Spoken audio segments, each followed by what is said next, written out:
partir de agora, você ouve o podcast semanal Cooperadores da Verdade, com Rodrigo e Maria Carolina Raimann, apologética católica pela hermenêutica da continuidade.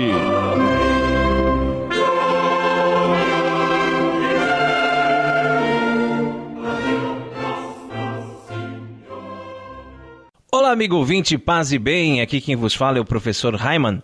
Estamos começando mais um podcast semanal Cooperadores da Verdade, apologética católica pela hermenêutica da continuidade. Aqui se fala a verdade, custe o que custar, doa a quem doer. Tudo bem, Carol? Tudo ótimo, Raimann, paz e bem, salve Maria Imaculada, um grande abraço aos nossos amigos, nossos irmãos que estão conosco e vão nos acompanhar a partir de agora. Um grande abraço também a todos os nossos irmãos dessa terra de Santa Cruz, que nos acompanham no site, nas redes sociais e nas diversas rádios que nos retransmitem. E em nosso momento de oração de hoje, além de todas as intenções que estão em nossos corações, nós queremos rezar por todas aquelas pessoas que ajudam este apostolado com doações e também por aquelas que ainda irão ajudar. Estamos reunidos em nome do Pai, do Filho e do Espírito Santo. Amém. Que a graça e a paz de nosso Senhor Jesus Cristo, o amor do Pai e a força do Espírito Santo estejam sempre conosco. Bendito seja Deus que nos reuniu no amor de Cristo. Pater noster qui es in celis, sanctificetur nomen tuum. Adveniat regnum tuum, fiat voluntas tua sicut in cielo et in terra. Panem nostrum quotidianum da nobis hodie, et dimitis nobis de vita nostra, sicut et nos dimittimus de vitoribus nostris, et ne nos inducas in tentationem, sed libera nos a malo. Amen. Ave Maria, gratia plena, Dominus tecum. Benedicta tui mulieribus, et benedictus fructus ventris tui, Iesus. Sancta Maria, Mater Dei, ora pro nobis peccatoribus, nunc et in hora mortis nostri. Amen. Gloria Patri et Filio et Spiritui Sancto, sicut erat in principio et nunc et semper et in saecula saeculorum. Amém.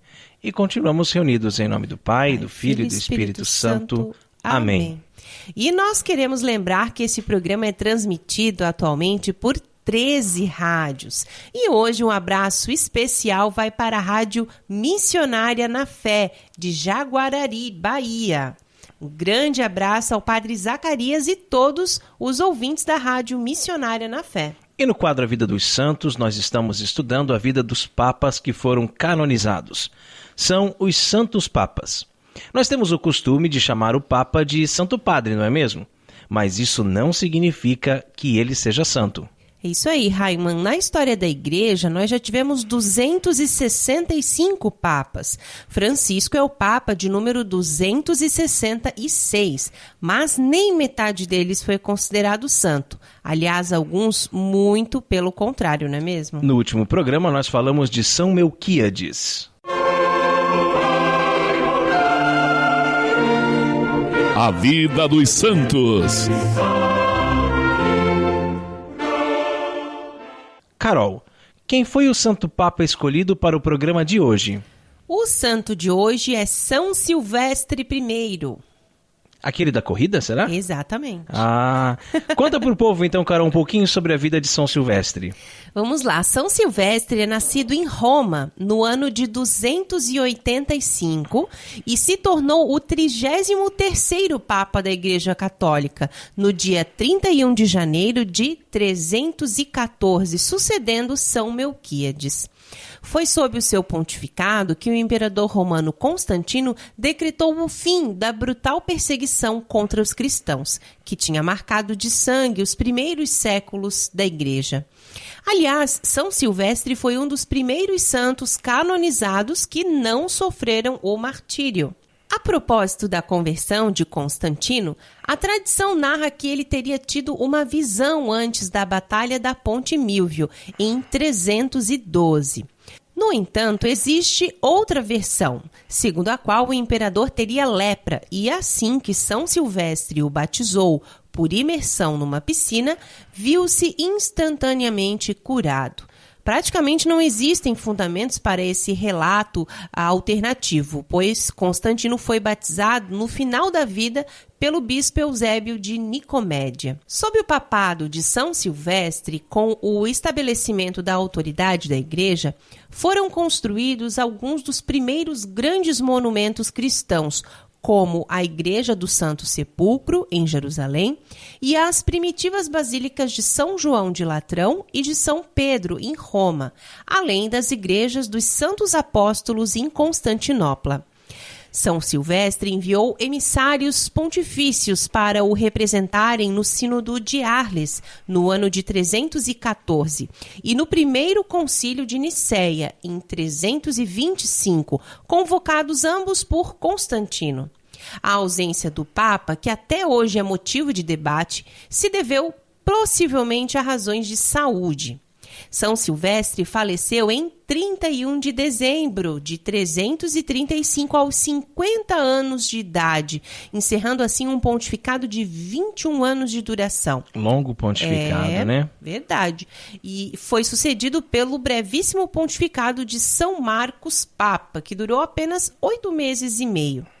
O último dia de dezembro, que também teria sido a data da sua eleição ao papado, né, foi ainda a data da sua canonização e é a data da sua festa litúrgica.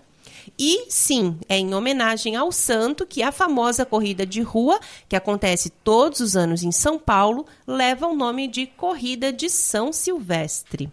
Essa corrida que eu já falei uma vez que eu ia participar, mas acho que eu vou participar só da corrida de São Gordinho. A corrida do garfo. São Silvestre I, rogai por nós. Encontre os Cooperadores da Verdade nas principais redes sociais: Twitter, Instagram, SoundCloud, Facebook e YouTube como Os Cooperadores. Isso aí, não se esqueça também de visitar o nosso site cooperadoresdaverdade.com. Carol, qual é o conselho de Padre Pio para nós no programa de hoje? Não sejamos mesquinhos com Deus, que tanto nos enriquece. Orando com Padre Pio. Para os mal-intencionados, esta frase de Padre Pio poderia ser um prato cheio, pois há muitos pilantras nessas igrejinhas pseudo-evangélicas que sempre dão um jeitinho de justificar as suas malandragens. E para extorquir o povo e arrancar dinheiro fácil, seriam capazes até mesmo de citar Padre Pio, dizendo: olha, até o padre está dizendo que tem que dar todo o seu dinheiro para a igreja. Eu digo isso porque um dos sinônimos conhecidos da palavra mesquinho, embora seu significado seja muito mais amplo, é a avareza, né? Ou seja, ser pão duro ou mão de vaca, altes brot, como costuma se dizer. Então, os adeptos da teologia da prosperidade poderiam interpretar que Deus nos enriquece com dinheiro. E por isso não podemos ser avarentos, devemos contribuir com grandes quantidades de dinheiro à igreja e assim encher os bolsos dos falsos pastores. Eu chamo de falsos pastores porque os verdadeiros pastores são aqueles que dão a vida por suas ovelhas, cuidam, pastoreiam, alimentam e não apenas tosquiam. Estes falsos pastores só querem tosquiar. Só querem arrancar todo o dinheiro centavo por centavo para conseguir tal coisa, inventam os motivos mais esdrúxulos possíveis. Mas Padre Pio nos diz que Deus nos enriquece de dons, de talentos. Deus nos enriquece com as suas bênçãos, com a sua graça, com a sua misericórdia.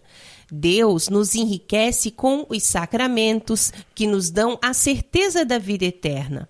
Na verdade, tudo depende da forma que enxergamos a vida. Qual é o sentido que damos para a vida? Essa vida não tem sentido se não acreditarmos que há uma outra vida, a vida eterna, no paraíso, com Deus, com os anjos e santos. Pois então você pensa que deve aproveitar as coisas terrenas como se só existissem coisas terrenas. Quem é da carne vive para a carne, quem é do espírito vive pelo espírito. Aproveitar as coisas terrenas como se não existisse a vida eterna é acreditar que não temos alma. E, já que somos só matéria, devemos fazer todas as vontades do nosso corpo. Comer, beber, dormir, ter relações sexuais ilícitas, usar drogas, pintar e bordar, como se diz por aí, não é mesmo? Mas, quando acreditamos que possuímos alma e que a nossa alma é imortal, sabemos que o nosso corpo, depois da morte, irá se decompor, mas a nossa alma continuará. E como ela continuará? Para onde ela vai? Para o céu ou para o inferno ou para o purgatório? E muita gente não está nem um pouco preocupado com isso, né, Maria Carolina? A gente conversava hoje aqui em casa, justamente que nós estamos assim muito, muito, muito longe da santidade, mas nós estamos tentando, né? Nós estamos lutando todo Sempre dia. Preocupados, todo dia preocupado com isso, todo dia preocupado em ser uma pessoa melhor, né? Em caminhar na direção dos ensinamentos de Cristo, em corrigir os nossos erros, em nos arrependermos dos nossos pecados, de nos confessarmos, né? A gente está buscando, a gente tem essa preocupação de buscar a santidade, mas a gente está vivendo numa sociedade que ninguém está preocupado em buscar a santidade, ninguém está preocupado com o que vai acontecer com a alma, parece que tudo é corpo, tudo é carne, tudo é o aqui e o agora, é aproveitar aqui, é gozar a vida, é sentir prazeres aqui, né? E sem se preocupar se vai ter uma outra vida depois, se você vai para o inferno ou se você vai sofrer no purgatório. As pessoas não estão nem aí para nada, né? Não tem essa consciência mais de que nós temos uma alma imortal, é como se só fosse matéria, só corpo e mais nada. E nós sabemos, falando de matéria, né, nós sabemos que o dinheiro é algo importante para todos nós. Nós passamos, às vezes, por alguns apertos aqui em casa, né, algumas e dívidas e tudo mais, e às vezes até dificuldade para colocar a cabeça no travesseiro e dormir, porque como é que eu vou fazer para pagar tal conta e essas coisas todas, mas o dinheiro, ele não é fundamental. É importante, mas não é fundamental. Tem muita gente que confunde o que é importante com o que é fundamental. Outro dia eu conversava com os meus alunos a respeito do site do ensino religioso. O site é importante, você vai encontrar bastante coisa interessante lá. Se você faltar a aula, você vai poder pegar o conteúdo de lá e tal. Mas ele não é fundamental, você vive sem o site. Você vive tranquilamente, você vai aprender tudo na aula sem acessar o site nunca. Então o dinheiro é importante, mas a gente vive sem o dinheiro, né? A gente vive com menos, a gente se adapta, a gente consegue... O dinheiro não é um Deus para nós, né? Não, o dinheiro não é tudo, né? E muitas pessoas falam, o dinheiro não traz felicidade, mas ajuda bastante. Não ajuda, não. Pelo contrário, o dinheiro só atrapalha. Parece que quanto mais você tem, pior é, né? Principalmente se você não sabe empregar corretamente esse dinheiro. Porque se você tem, é para você ajudar os outros que não têm, né? Agora, se você tem só para acumular... o que esse dinheiro vai trazer para a sua vida? Vai fazer você perder a sua alma, né? E se o dinheiro faz você perder a sua alma, então, meu amigo, é melhor viver sem dinheiro nessa vida e herdar a vida eterna, né?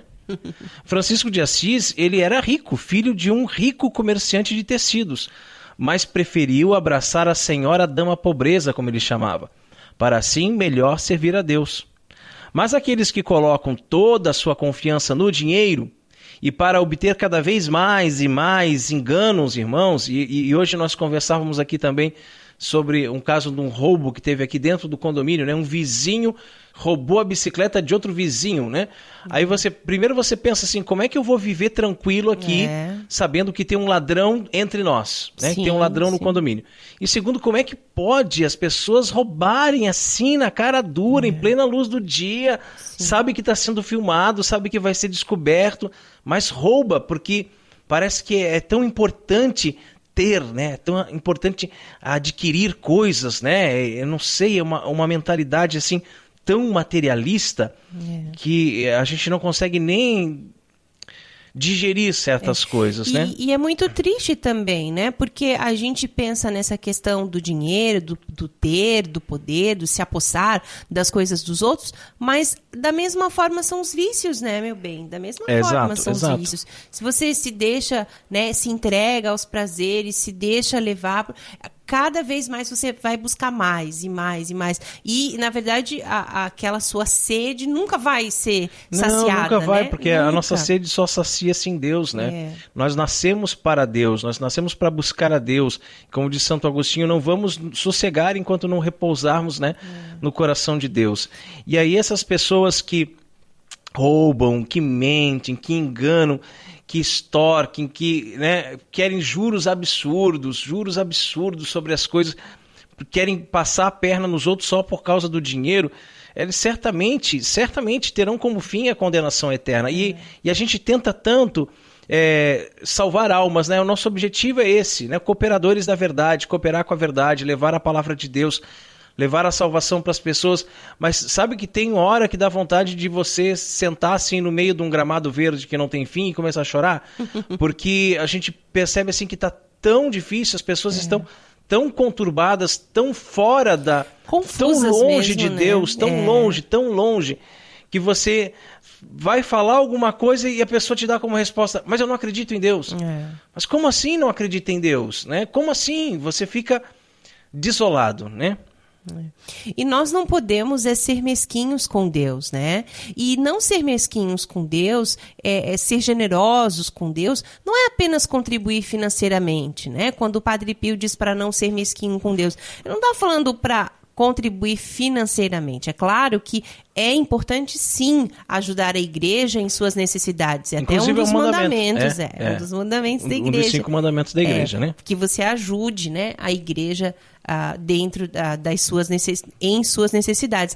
Mas podemos e devemos ser generosos com a nossa própria vida, com os nossos dons, com os nossos talentos, nos doando por inteiro no dia a dia, servindo a Deus e aos irmãos. Se alguém te convidou para ser catequista, para fazer uma leitura, para ser ministro extraordinário, para cantar ou tocar na missa, para participar de algum grupo bíblico ou movimento eclesial. Desde que não seja uma SEB, né?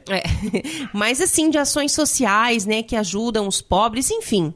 Meu irmão, minha irmã, não seja mesquinho, pois Deus te deu a vida e te enriquece com tantos outros dons e quer um dia te dar a vida eterna. Que assim seja. Amém. Orando com Padre Pio conta com o apoio de Feller Contabilidade, do nosso amigo Diácono Vital. A Feller Contabilidade fica na Rua Aldílio Garcia, número 479. Nesta você pode confiar. Atendimento de segunda a sexta-feira, das 8 ao meio-dia e das 13h30 às 17h30. Telefone 3346-2333. fellercontabilidade@matrix.com.br. Em frente à Secretaria da Paróquia São Cristóvão de Itajaí, Santa Catarina.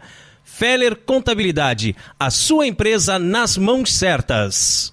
E se você também gostaria de anunciar a sua empresa no programa Cooperadores da Verdade, entre em contato conosco e ajude-nos a evangelizar.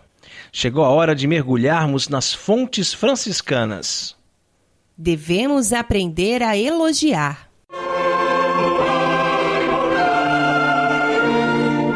Fontes franciscanas. São Francisco, certa vez, encontrou um clérigo espanhol e este lhe contou os feitos dos frades que viviam na Espanha. Mas não foram fofocas, não foram coisas ruins que este homem contou para o nosso seráfico pai. Pelo contrário, foram elogios aos frades. São Francisco nunca teve a intenção de fundar uma ordem religiosa. Ele só fez aquilo que sentia em seu coração que Deus queria dele, quando perguntou: Senhor, o que queres que eu faça?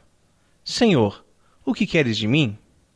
Mas o Senhor lhe deu irmãos, e a ordem foi crescendo em número e se espalhando pelo mundo. Hoje em dia, não sei porquê, é muito comum as pessoas só contarem coisas ruins.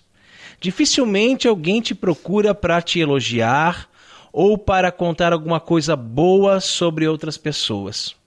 E o Santo de Deus encheu-se de alegria por ouvir tantas maravilhas a respeito de seus frades na Espanha. Alegria, mas não orgulho, pois levantou-se imediatamente para louvar a Deus, como se sua única glória fosse essa de ouvir coisas boas sobre os frades. É como um pai que ouve alguém elogiar os seus filhos. Infelizmente, nós elogiamos pouco os nossos filhos. Talvez porque também nunca recebemos nenhum elogio dos nossos pais, né? Ou muito pouco. E quando alguém vem elogiar os nossos filhos, ao invés de nos enchermos de alegria e darmos glórias a Deus por termos filhos bons, filhos louváveis, procuramos logo contar os defeitos deles, né? Para as pessoas que estão elogiando. Como quem diz assim, você não conhece essa peça, né? Se conhecesse, não estaria elogiando desse jeito. E é uma forma muito depreciativa de ver as coisas, desvalorizando as pessoas que, de fato, para nós, têm muito valor. E é triste quando numa roda de amigas fala-se mal dos maridos, né? Ou numa roda de amigos fala-se mal das esposas. Procure elogiar a sua esposa, procure elogiar o seu marido para as outras pessoas. É verdade. Procure, Maria Carolina, elogiar o seu marido. Tá vendo? Eu sei que você sempre elogia, mesmo que eu não mereça, né? A gente já conversou muitas vezes a respeito disso. Inclusive, às vezes algumas pessoas vêm falar alguma coisa do João Miguel e dizem, olha só como ele é inteligente, não sei o quê. Daí a gente só se olha assim e lembra, né, das notas baixas em matemática, a gente lembra das mancadas que ele dá, etc, etc. Mas a gente não costuma passar isso adiante, a gente não costuma falar isso para as outras pessoas. É uma coisa que fica internamente aqui, né? A gente não fica denegrindo a imagem dele para as outras pessoas. E fala com ele também, conversa com ele, explica quando ele erra, para que ele possa melhorar. Isso não é simplesmente uma crítica por criticar, né? É quando a gente busca que a pessoa cresça, também é importante que você possa fazer as críticas. Mas o elogio, quando ela acerta, o elogio, quando ela dá uma bola dentro, né? Digamos assim, isso é muito importante porque incentiva bastante, principalmente as crianças. Eu que tenho 900 alunos, então eu percebo muito isso, né? Que muitas vezes você pede uma atividade e o aluno faz e não faz assim tão bem feita como você esperava que fosse, mas você percebeu o quanto ele se esforçou para fazer. Então aquele momento é o momento de você elogiar, de você incentivar, de você até dar uma nota um pouquinho melhor do que merecia de fato, para que ele olhe aquela nota ali e se sinta assim, né, valorizado e queira fazer as coisas, queira continuar dessa forma, né, não se desestimule. E a gente percebe que vivemos numa sociedade em que é muito comum só falar mal dos outros, só criticar, né? Você vai num mecânico durante 20 anos ele arruma o seu carro direitinho. Um dia ele fez uma coisa errada lá, pronto, agora você já sai falando mal do mecânico. Aí todo mundo vai saber que aquele mecânico não presta, mas não é verdade que ele não presta. Foi apenas um pequeno deslize que ele cometeu. E quando a gente fala de pessoas queridas, de pessoas amadas, né, do seu pai, da sua mãe, você, por mais que você tenha diferenças com eles, né, por mais que você tenha brigado com seu pai, brigado com a sua mãe, você acaba não admitindo que uma outra pessoa venha falar deles, né? Ei, peraí, mas você está falando do meu pai, você está falando da minha mãe. Ei, calma aí, né? Então você não admite que falem, que critiquem as pessoas dessa forma. E realmente, na sala dos professores, por exemplo, eu trabalho em 4 escolas, né?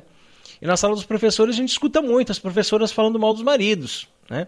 Professora dizendo assim que, porque meu marido se aposentou, agora eu não aguento mais ele em casa. Eu quero que ele arrume alguma coisa para ele fazer, que ele vá trabalhar, porque eu que não vou me aposentar, né? Essa é uma outra conversa que a gente escuta muito, as professoras dizendo. Professoras que já se aposentaram e que voltaram para a sala de aula e que dizem assim, eu não vou ficar em casa, eu não aguento ficar em casa por causa do meu marido. Pô, mas então por que casou, né? Se não aguenta ficar em casa com ele. Eu e Maria Carolina, nós queremos muito, né, ficar em casa um com o outro, né? Eu saio para trabalhar, dou 12 aulas por dia, não vejo a hora de voltar para minha casa para ficar com ela, né? E assim, a gente sabe que quando tem alguma conversa que fala-se sobre casamento e que as pessoas vêm falar, porque casamento é ruim, porque casamento é isso, porque casamento é aquilo, a gente rebate, né? A gente diz, não, que é isso, o casamento é uma coisa maravilhosa, se eu soubesse, eu já tinha casado muito antes, né? Então a gente tem que também procurar não ser negativo dentro de casa, não ser assim tão perfeccionista, tão exigente, sabe? Às vezes os pequenos elogios, eles vão fazendo com que as coisas vão ficando mais coloridas, né? Vão ficando mais alegres, vão ficando mais interessantes. Procure elogiar, né, o seu marido, a sua esposa, nas pequenas coisas que talvez você poderia deixar passar despercebido coisas que talvez fosse apenas mera obrigação do outro, né? Então, se a sua esposa lavou uma roupa, se ela limpou a casa, se ela fez uma comidinha, né? Procurar elogiar, procurar sempre, nossa, meu bem, como está gostosa essa comida, né? E às vezes nem está tão gostosa assim, mas você procura elogiar porque isso é importante, né? Mesmo quando a coisa não saiu assim tão perfeita como você gostaria, o elogio é importante. E como nós falávamos ali no início, elogiar também os filhos, né, para que eles cresçam sentindo-se queridos, sentindo-se amados, sentindo-se protegidos, né? E sentindo-se peças importantes na sua família, porque a família é como uma máquina, né? Como uma engrenagem, onde cada um tem um papel e cada um tem um papel fundamental.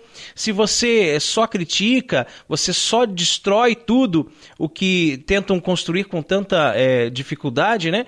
Então as pessoas na sua casa, essas peças, essas engrenagens da sua família vão se sentir como se fosse um estorvo, né? Então, se você pega um membro da sua família para Cristo, como a gente costuma dizer, e você tudo que ele faz não presta, tudo que ele faz não presta, tudo ele está errado, tudo você nunca elogia, você só critica, a pessoa vai achar, poxa, eu não sirvo para nada. E aí a gente se pergunta, por que tem tantos suicídios, né? Por que tem tantas pessoas em depressão? Então, assim, eu vou falar um pouquinho da minha própria experiência, né? O meu pai só me criticava, a vida inteira, só me criticava. Eu nunca era bom o suficiente. Nunca sabia fazer nada, né? E principalmente na frente dos outros, principalmente na frente dos amigos dele. Então, se ele recebia um amigo em casa, ele sempre falava de mim como se eu fosse um inútil, né? Então, essas coisas complicam, né? E dificultam mesmo para a pessoa poder crescer espiritualmente, né? Crescer como ser humano. E se você achou que amar era comprar coisas, que amar era colocar comida na mesa e não parou para brincar com seus filhos, para passear num lugar bacana, para fazer ele correr atrás da moto, né? Para ouvir suas histórias e proezas, por mais que pareçam ridículas, um dia você vai perceber que o seu casamento esfriou, que a sua família esfriou, né? Que parece que você perdeu tudo. E como é que você vai fazer para recuperar tudo isso? É complicado, né? Você vai ficar em situações bem delicadas na sua vida, sem entender por que essas coisas aconteceram. Você vai pensar que, de repente, o seu casamento não está dando mais certo porque você não é mais jovem, não é mais bonito como era, ou porque você engordou não sei quantos quilos. Mas, na verdade, foi de tanto perder tempo brigando por coisinhas sem sentido, quando deveria todos os dias dizer, eu te amo, você é muito importante para mim, né? E elogiar e agradecer a Deus por ter uma família tão linda e abençoada. Que assim seja. Amém. Fontes Franciscanas conta com o apoio da Livraria Católica Auxílio dos Cristãos. Artigos religiosos. A Livraria Auxílio dos Cristãos fica na Praça Governador Irineu Bornhausen, centro de Itajaí, no estacionamento da Igreja Matriz do Santíssimo Sacramento. Calendários, bíblias, livros, artigos litúrgicos, camisetas, cartões, presépios, crucifixos, imagens sacras, CDs, DVDs e muito mais. Telefone 3349-0692. 3349-0692. Livraria Auxílio dos Cristãos. 21 anos de tradição. E no quadro mais treteiro do nosso programa, hoje vamos falar sobre o feminismo. A hora da treta. A maçã envenenada da ideologia feminista. A sociedade moderna está mergulhada no conceito de igualdade. Cada vez mais luta-se para equiparar o homem à mulher e vice-versa. Se a igualdade pretendida fosse em relação aos direitos civis, cuja necessidade é inegável, não seria de fato um problema. Porém, o que acontece é que essa sociedade moderna, degenerada pelo relativismo cultural, quer transformar a mulher no novo homem e o homem na nova mulher, invertendo e pervertendo os valores mais elementares. Deus criou o homem e a mulher em igual dignidade, mas quis que houvesse uma diferença entre os dois sexos. E claro que né? Claro que existe diferença, claro que há diferença, gente. Lógico. Quando você vai dizer, não, homem e mulher são iguais, fisicamente, biologicamente, psicologicamente, são completamente diferentes, né? Por mais que o homem queira, ele nunca vai engravidar, gente, né? Por mais que a mulher queira, ela nunca vai fazer determinadas funções que são funções típicas do homem. E às vezes a gente costuma brincar, né? A mulher, ela quer igualdade, ela quer realmente ser igual ao homem. Daí você convida, vamos lá descaminhar um caminhão, né? Descarregar um caminhão cheio de cimento, você bota 3 sacos de cimento na cabeça cada vez. Ah, não, isso é coisa de homem, né? Gente, é impossível, né? Claro que existem diferenças, claro que nós somos diferentes. Igualdade de direitos? Ótimo. Agora, dizer que vamos equiparar, vamos nivelar, né? Sempre que nivela-se por baixo. Esse é um grande perigo, né? E essa diferença entre ser homem e ser mulher faz com que exista uma complementaridade entre eles, né? Foram criados por Deus para formarem um conjunto. Não um se sobrepondo ao outro, né? Mas homem e mulher em perfeita sintonia um com o outro. Lutar contra esse projeto, fazendo com que a mulher tente, por todos os meios, ocupar o lugar do homem, é lutar diretamente contra o projeto de Deus, contra a natureza humana. E outro dia eu vi uma imagem na internet, acho que foi no Facebook, que mostrava ali uma porca e um parafuso, né? E aí dizia assim, 2 porcas não se encaixam, 2 parafusos não se encaixam, porca e parafuso se encaixa perfeitamente. E aí as pessoas podem entender isso como uma conotação sexual, mas não é isso que a imagem quer dizer. A imagem quer dizer que o homem complementa a mulher complementa o homem, né? Se Deus fez essa diferença entre os sexos e uma complementaridade entre eles, que eles foram criados para formar um conjunto, para se complementar, então como é que você poderia ter esses pares, né? Poxa, são 2 homens, nunca um vai complementar o outro. São 2 mulheres, biologicamente, né? Por mais que se sinta, né? Conforme a ideologia de gênero, eu me sinto uma mulher, né? Ou a mulher que diz eu me sinto um homem, mas continua sendo, né?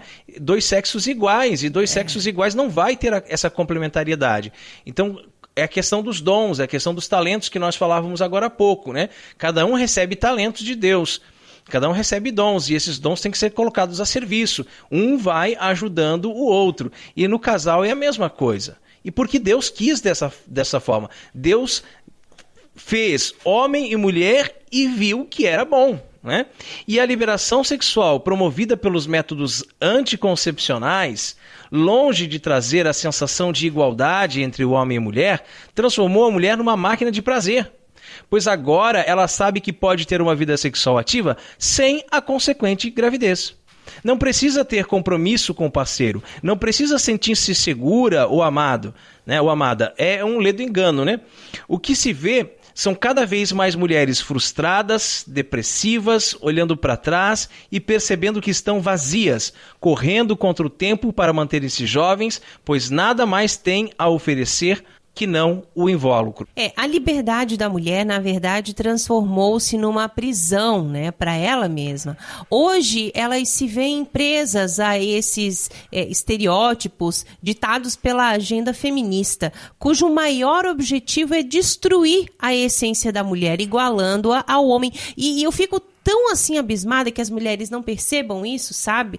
Que o objetivo do feminismo jamais é lutar pelas mulheres. Eles querem igualar a mulher ao homem, né? E eu fico abismado com o fato de que essa agenda feminista, ela vai conquistando as mulheres cada vez mais cedo. E eu tenho alunas que são crianças ainda e que você percebe o quanto elas já são feministas. Né? Quanto elas são feministas. Então a gente falou aqui sobre a questão do anticoncepcional, né? Então a mulher, ela tinha essa diferença de dizer assim, não, o homem, ele sai, ele vai pra festa, ele fica com quantas mulheres ele quiser, mas ele não engravida, né? A gente sabe que isso é errado, a gente sabe que o homem de verdade não faz isso, né? Isso aí é um cafajeste, é um sem vergonha, é um galinha que sai por aí ficando com tudo quanto é mulher. Mas aí a mulher, ao invés de condenar essa ação do homem, ela quer se igualar a ele. Ela quer dizer assim, então se ele pode, eu também posso. Não, ele não pode. Em primeiro lugar, ele não pode. Se ele for um homem sério, ele não vai fazer isso. Mas aí a mulher tenta se igualar a ele. Aí tinha uma dificuldade, porque se ela saísse e fosse ter relação com todo mundo, ela ia engravidar. Aí surgem os anticoncepcionais. Resolveu o problema. Agora tem um anticoncepcional, a gente pode sair, pode ficar com quem quiser, pode ter relações com quem quiser, que não vai engravidar. Quer dizer, essa coisa de igualar, como eu falava aqui, quando você iguala, né, você acaba nivelando por baixo, né, pelo ruim. Ao invés de você tentar nivelar, então, pelas virtudes, você vai nivelar pelos vícios, vai nivelar pelos erros. E, assim, chegar ao ponto de você escutar de meninas de 12, de 13 anos, de 14 anos, que, eu vou pra balada pra ficar... para ter relação sexual, para usar o homem. Mas Deus, mas o que é isso? Você tem ciência do que você está falando, menina? Né? Você está dizendo que você vai lá para usar... Claro, professor, porque o homem também sai para usar a mulher. Então, quer dizer, se ele faz errado, você também quer fazer errado? Então estamos nivelando por baixo... Né? Isso é um absurdo, gente. A que ponto que essa sociedade chegou, né? Essa igualdade entre os sexos tão sonhada pelas feministas faz com que você se transforme num animal, que você deixe de ser homem, que você deixe de ser mulher, que você deixe de ser humano, que você deixe de ser filho e filha amado de Deus para se transformar num bicho, numa coisa que usa o outro para o seu bel prazer, para obter prazeres sexuais.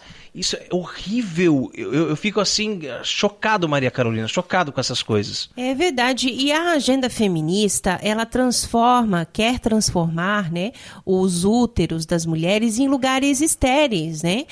Varrendo para debaixo do tapete o instinto natural da espécie, a maternidade. Quantas criancinhas a gente vê, né, na mais tenra idade, que pegam uma bonequinha, né, que embalam e tal. A gente vê que é o instinto natural da espécie, né?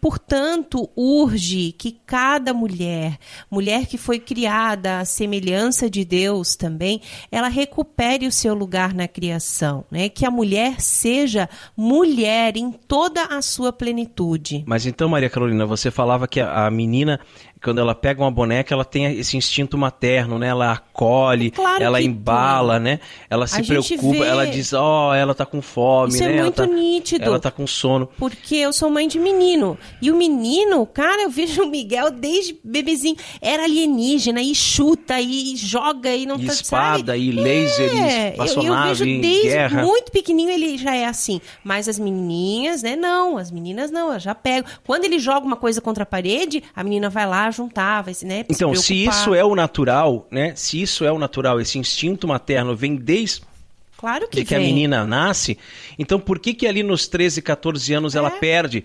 Por que você eu escuto como professor, escuto de alunas dizendo assim, eu não quero casar, eu não quero ter filhos, eu quero só me divertir, eu quero só ter prazer.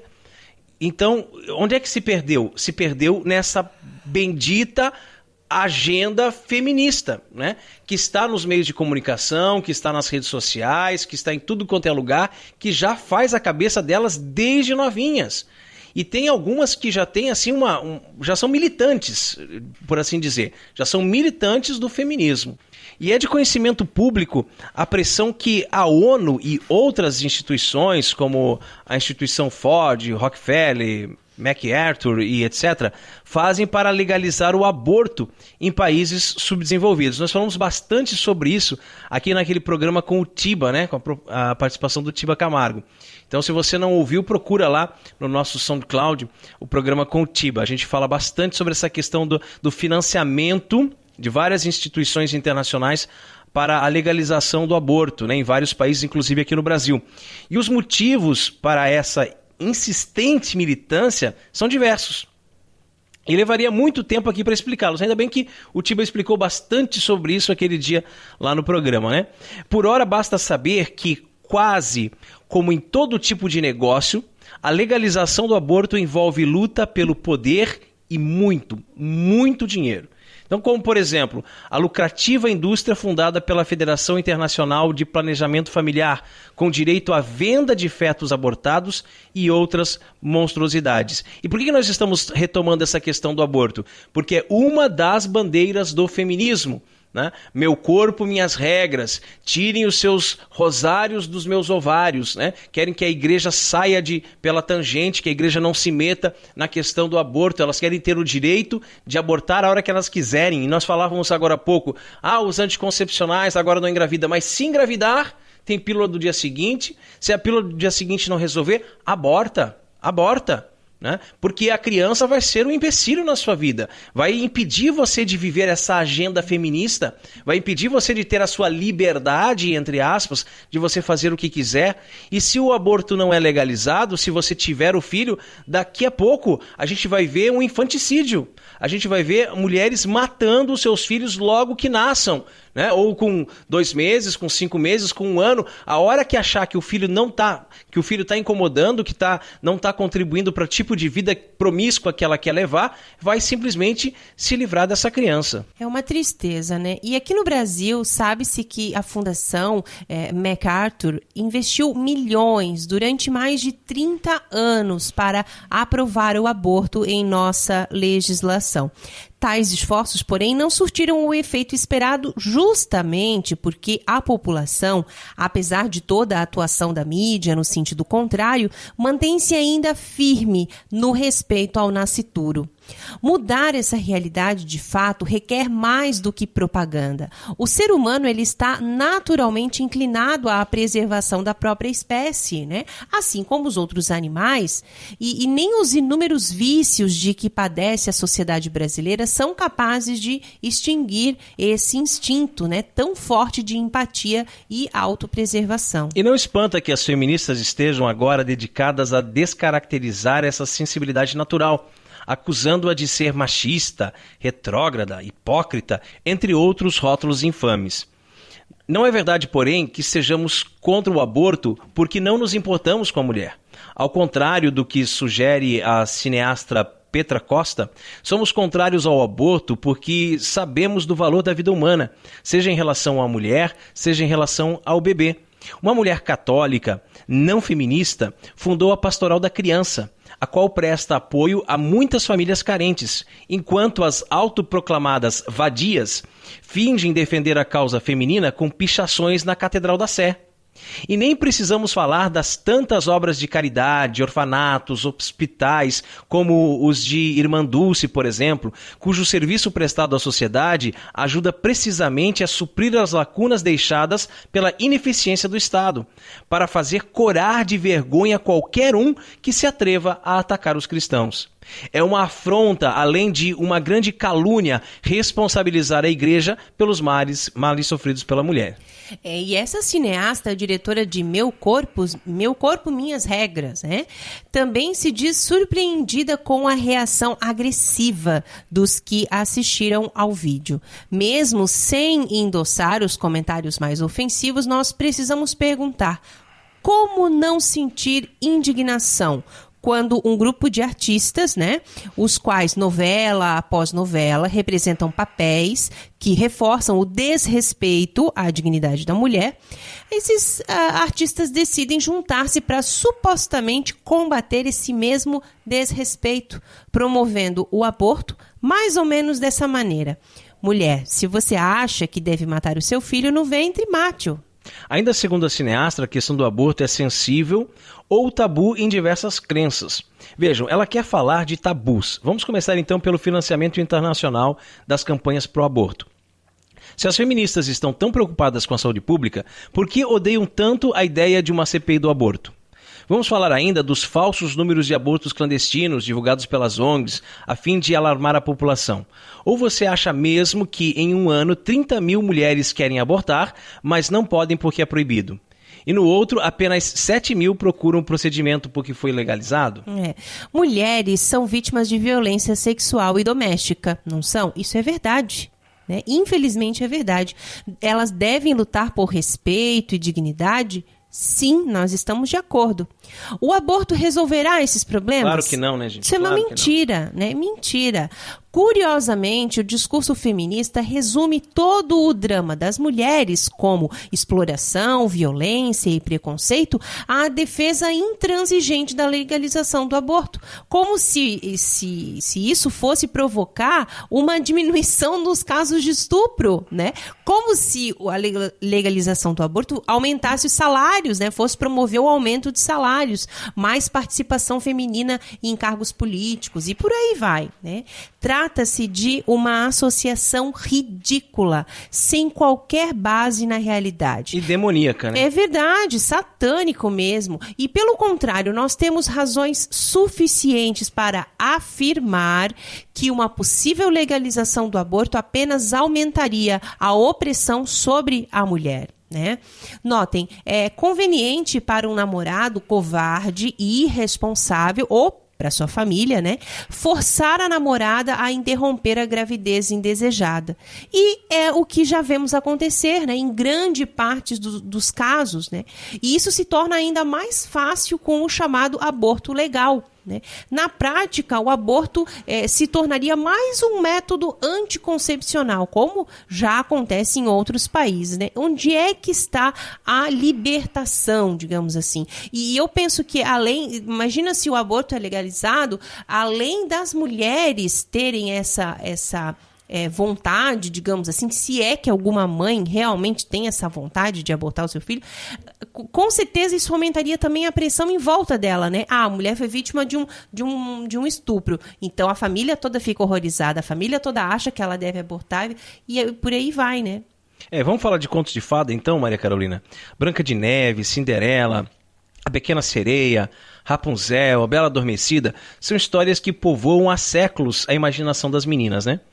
Popularizadas pelas produções da Disney, versões diferentes desses contos de fadas, particularmente da Cinderela, têm cruzado as divisas das culturas e do tempo. Todas essas histórias fantásticas seguem um roteiro parecido, né? Geralmente há uma mulher mais velha, que sempre é feia, né? E que pode ser uma mãe, uma bruxa ou até uma rainha. E em uma posição confortavelmente superior, né? Até alguém ameaçar o seu lugar, por ser, por exemplo, a mais bela de todas as mulheres. A jovem donzela precisa então ser detida a qualquer custo.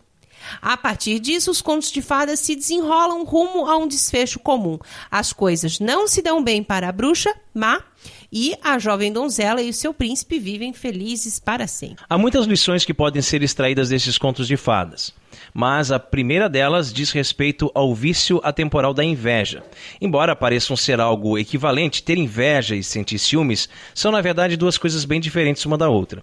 A inveja eleva o ciúme de uma pessoa a um novo patamar, como se quem possuísse o objeto de seus desejos, ou fosse um obstáculo para alcançá-lo, estivesse roubando algo dela. Não sem razão, a palavra inveja vem do latim invedere, que significa literalmente olhar para o outro com um olho mau, cheio de ódio e de malícia. Ela alimenta o impulso de destruir o próximo. Embora seja um pecado capital, tanto para homens quanto para mulheres, a inveja parece estar profundamente enraizada no coração feminino já desde o tempo de Eva. Até mesmo no Jardim do Éden é possível ver a inveja em ação. A serpente, ao tentar a primeira mulher com o fruto da árvore do bem e do mal, procura ao mesmo tempo colocá-la contra Deus, como se ele estivesse retendo algo bom e que certamente era do seu direito. Oh não, tornou a serpente, vós não morrereis, mas Deus bem sabe que no dia em que desse fruto comerdes, vossos olhos se abrirão, e sereis como deuses, conhecedores do bem e do mal. O que acontece então se tomarmos esse vício atemporal da inveja e o aplicarmos à nossa própria cultura? Existe por acaso uma conexão? Por que nós estamos falando de tudo isso, né? Sim, ela existe. Mas o lugar em que se sobressai pode parecer inesperado para muitos. Trata-se do feminismo radical. A primeira e talvez a segunda onda do feminismo até podem ter sido construídas sobre ideias nobres, mas a corrente atual é movida por nada menos do que a inveja. Um dia a fantasia da ideologia feminista finalmente virá abaixo e será revelado então aquilo que ela realmente é, uma grande mentira. Nós vemos a inveja atuando primeiro e sobretudo na relação que as mulheres chegam a manter com os próprios filhos, né? A ideologia por trás da liberação do aborto é de que as mulheres precisam viver as suas vidas. A vida de uma criança seria uma ameaça ao sucesso e à felicidade da sua mãe. Assim como em Branca de Neve, aqui também um ser humano a desabrochar é detido, literalmente envenenado muitas vezes. e destinado a dormir um sono profundo, só que dessa vez sem jamais poder acordar. Como as pessoas são capazes, né, de exultar com um ato de tamanha destruição, ou chamar isso de empoderamento, né, ao ato de contar a história dos próprios abortos na internet, como pretende um movimento recente nos Estados Unidos chamado Shout Your Abortion. Muito chocada com esse site, gente. Eu fiquei muito chocada. É um absurdo o que a gente lê lá. E quanto aos homens? Eles geralmente não são retratados como vilões nos contos de fadas, mas a versão contemporânea da trama tem os colocado no centro das atenções. As mulheres decretaram que só serão felizes se levarem a mesma vida que os homens levam. A atitude delas em relação a seus pares revelam as marcas destrutivas e depreciativas da inveja. As mulheres não abraçam mais o bem que os homens têm a oferecer à sociedade. Antes, o observam como um mal que tem que ser eliminado. Os importantes instintos de proteção e responsabilidade que desde sempre impulsionaram os homens à grandeza foram reduzidos à categoria de machismo. O mantra feminista nas entrelinhas é: homens, ainda que nós queiramos ser como vocês, vocês devem mudar. Todos os dias nós vemos o veneno da inveja sendo destilado em direção aos homens, particularmente nos comerciais do mundo todo na TV, onde todos eles agem de modo atrapalhado até que uma sábia mulher venha em socorro deles. E como as feministas tratam aquelas mulheres que não abraçam os seus ideais, hein? Mulheres que escolheram ter muitos filhos ou preferiram, né, a família à própria carreira, essas são frequentemente tidas como idiotas, né, parideiras, pessoas que preferiram ficar presas em casa, ao invés de gozarem a liberdade que vem com a independência e a autonomia financeira, né? Assim, o movimento feminista alimenta a estranha ideia de que as mulheres são livres quando servem aos seus empregadores, mas elas são escravas quando ajudam os seus maridos. E infelizmente as mulheres cristãs não estão imunes à destruição ideológica do feminismo radical, que está praticamente onipresente em nossa cultura. Ao longo dos anos, estas pelo menos têm mostrado possuir uma capacidade profunda de ajudar e encorajar outras mulheres. Virtudes que são difíceis de viver e até mesmo de ter em alta conta, quando a cultura, de uma maneira geral, apresenta o ciúme e a inveja como virtudes indispensáveis para sobreviver econômica e socialmente. A primeira e talvez a segunda onda do feminismo até podem ter sido construídas sobre ideias nobres, né? Como nós já falamos, mas a corrente atual é movida por nada mais, nada menos do que a inveja. E como podemos combater esse velho pecado de Eva, hein? Primeiro, é importante termos consciência da inveja e das múltiplas formas sob as quais ela se apresenta no mundo à nossa volta. O mais importante de tudo, porém, é olharmos para os nossos próprios corações, onde este pecado muitas vezes se esconde, né? Permeando as nossas palavras, atos e também omissões. E em segundo lugar, podemos consultar esses velhos contos de fadas. A mulher invejosa preza pelo próprio status, esteja ele em sua juventude, em sua riqueza, em seu poder ou em sua influência, ou mesmo em tudo isso. Todos esses aspectos materiais, no entanto, não cobrem por completo o que significa ser uma mulher de Deus. Há uma camada mais profunda de vida para as mulheres, camada a qual nós perdemos de vista em nossa própria cultura. Trata-se de maturidade e de sabedoria. Esses atributos não aparecem simplesmente com o passar dos anos, mas devem ser adquiridos por meio de atos deliberados de esforço para conquistar as virtudes da humildade, da paciência, da confiança, da pureza, etc. A chave para isso está na consciência profunda de que Deus é nosso Pai. Cuida com carinho de cada um de nós e tudo o que nos acontece faz parte de sua vontade providente. Quando descobrimos que tudo concorre para o bem dos que amam a Deus e rejeitamos a mentira de que estaríamos órfãos nesse mundo, então a inveja passa a não ter mais lugar em nossas vidas, né? Um espírito de gratidão por esse relacionamento com o nosso Criador e por todos os dons que recebemos, por mais pequenos e insignificantes que pareçam, né? Todos os dias é o que precisamos para dissipar o veneno da inveja. Como todo bom conto de fadas, nós sabemos que no fim A beleza, o bem, a verdade e a honestidade verdadeiras não podem ser vencidos, mas tão somente escondidos ou desprezados. Um dia a fantasia da ideologia feminista finalmente virá abaixo e será revelado então, como nós já dissemos, aquilo que ela realmente é. Uma grande e espalhafatosa mentira. E o crédito desse texto que serviu de base para nossa reflexão, mais uma vez, é do site padrepauloricardo.org. E chegamos à hora mais esperada aqui do programa Cooperadores da Verdade. Sim, os puritanos piram, hein? Catolicismo e cerveja. E a cerveja de hoje é uma Body Brown Blanche de Curitiba. Criada para homenagear os 319 anos da lindíssima Curitiba, a cidade onde fica a sede da Body Brown, celebrados em 2012, a Blanche de Curitiba agrada a todos os gostos. Refrescante e aromática no estilo Witbier, é uma cerveja de trigo belga. Em sua composição, conta com sementes de coentro e cascas de laranja, tornando-a uma cerveja aromática e leve. Com 5,2% de teor alcoólico, foi desenvolvida com a intenção de unir os aromas frutados, condimentados às notas cítricas, inspiradas nas Bière Blanche, ou Witbier, né? Da cidade de Hoegaarden, na Bélgica. Então o estilo, como nós já falamos aqui, é Witbier, com 5,2% de teor alcoólico. O sabor dela é cítrico, leve, tem notas de semente de coentro. Não sei qual foi a laranja que eles usaram, mas uma Witbier bem diferente, assim, bem cítrica mesmo, bem saborosa, né? Está disponível em garrafas de 330 ml e tem uma cor âmbar claro turvo. Harmoniza com culinária asiática, frutos do mar, salada e queijos. E nós vamos brindar com o lema da cervejaria, que a força do bode esteja com você. Oremos. Abençoai, Senhor, esta criatura cerveja, que da riqueza do grão vos dignastes produzir, para que seja remédio salutar ao gênero humano. Concedei ainda, pela invocação de vosso santo nome, que quem quer que dela beba, receba de vós a saúde do corpo e a tutela da alma. Por Cristo nosso Senhor. Amém.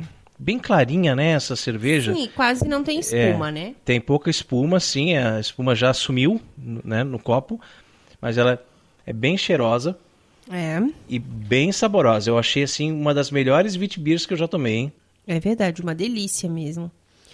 Super refrescante, ela desce muito bem, tem uma drinkabilidade muito boa.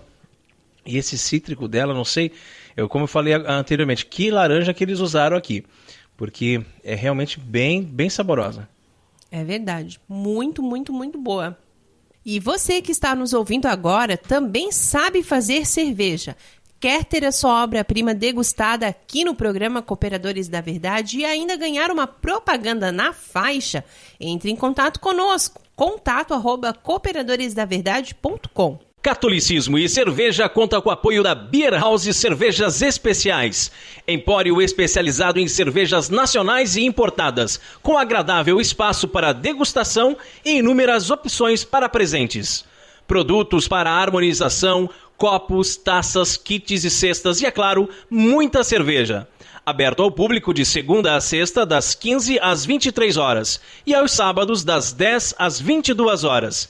A nossa missão é trazer o universo cervejeiro cada vez mais próximo dos apreciadores dessa bebida inigualável. A Beer House está situada na Avenida Coronel Marcos Conder, número 950, Sala Térrea, Centro, Itajaí, Santa Catarina. beerhousemkt@gmail.com. Fone 3045-5821. Beer House, a primeira casa cervejeira de Itajaí. E rezemos a Virgem que nos proteja, nos guie e cuide do nosso apostolado. Salve Regina, Mater Misericordiae, vita dulce do espes nostra salve. A te clamamos, exulis filieve, a te suspiramos, gementes et flentes in ac lacrimarum vale. Ea ergo advocata nostra, ilus tuos misericordiis oculos ad nos converte, et iesum benedictum fructus ventris tui, nobis spos hoc exilium ostendem, o clemens, o pia, o dulce Virgo Maria. Ora pro nobis sancta Dei genitrix, o dignificiamus promissionibus Christi. Amém. E chegamos ao fim de mais um programa Cooperadores da Verdade. venha você também ser um cooperador. Colabore com esse apostolado, fazendo a sua doação para que possamos adquirir equipamentos melhores e manter esse programa no ar. Contamos com a sua generosidade e também com a sua oração. Muito obrigado a você que nos acompanhou nesse podcast. Ajude a divulgar, compartilhando nas redes sociais. Deus seja louvado. Salve Maria. Um grande abraço a todos. Obrigado, Carol. Obrigado, queridos ouvintes. E cuidado, né, com essa maçã envenenada da ideologia feminista. Deus abençoe a todos. Paz e bem.